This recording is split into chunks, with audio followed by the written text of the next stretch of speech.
అందరికీ నమస్కారం.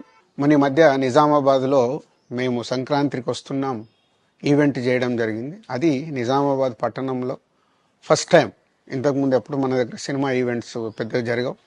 అప్పుడు ఒకసారి ఫిదా సక్సెస్ మీట్ ఒకటిసారి పెట్టాము. మళ్ళీ సంక్రాంతికి వస్తున్నాం చేసాం.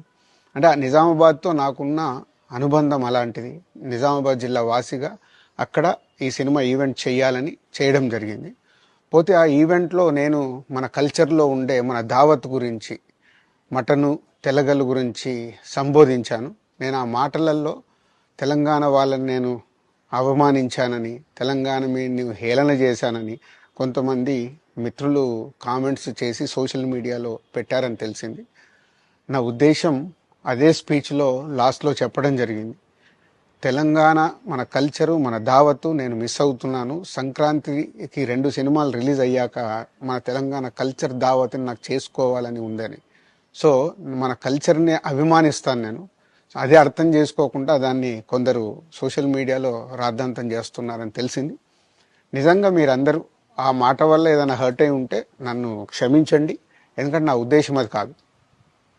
ఎందుకు చెప్తున్నానంటే, నేను నిజామాబాద్ జిల్లా బాన్సువాడలో ఫిదా అనే సినిమా షూటింగ్ చేసి ప్రపంచవ్యాప్తంగా ఆ ఫిదా సినిమా ఎంత అప్లాజ్ వచ్చింది, భానుమతి క్యారెక్టర్కి, మన తెలంగాణలో ఉండే కల్చర్కి ఆ సినిమా ఎంత ఒక ఫ్యామిలీ ఎమోషన్స్కి ఎంత విలువ ఇస్తామనేది చెప్పడం జరిగింది ఆ సినిమాలో. అది ప్రపంచవ్యాప్తంగా ఫిదా సినిమా ఎంత పెద్ద హిట్ అయిందో మీ అందరికీ తెలుసు. అలాగే బలగం అనే సినిమా తీసినప్పుడు తెలంగాణ సమాజం మొత్తం మమ్మల్ని అభినందించింది. తెలంగాణ ప్రజలందరూ ఆ సినిమాను ఆదరించి ఇది మా సినిమా అని గుండెలకు హత్తుకున్నారు. అన్ని రాజకీయ పార్టీలు ఆ సినిమాని అప్రిషియేట్ చేస్తూ మమ్మల్ని ప్రతి ఒక్క స్టేజ్ దగ్గర తీసుకెళ్ళి అభినందించారు, అన్ని రాజకీయ పార్టీలు.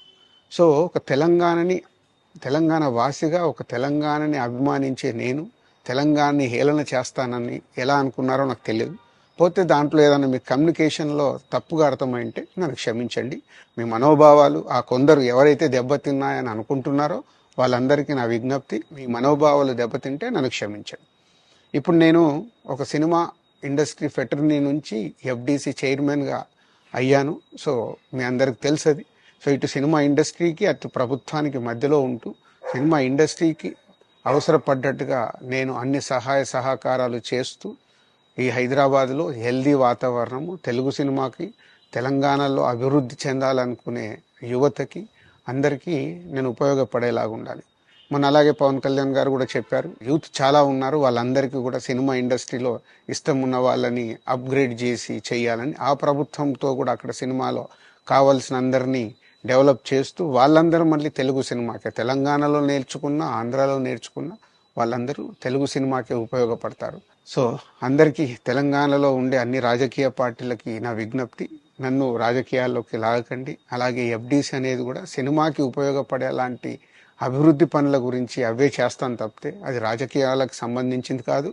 ఎఫ్డీసీ కానీ నేను కానీ సినిమాలకే ఉపయోగపడతాము. ఇది అన్ని రాజకీయ పార్టీలు అర్థం చేసుకొని ఫర్దర్గా నన్ను ఇలాంటి అవసరం లేని వీటిలోకి లాగకూడదు అని మీ అందరికీ, అన్ని రాజకీయ పార్టీలకు నా విజ్ఞప్తి.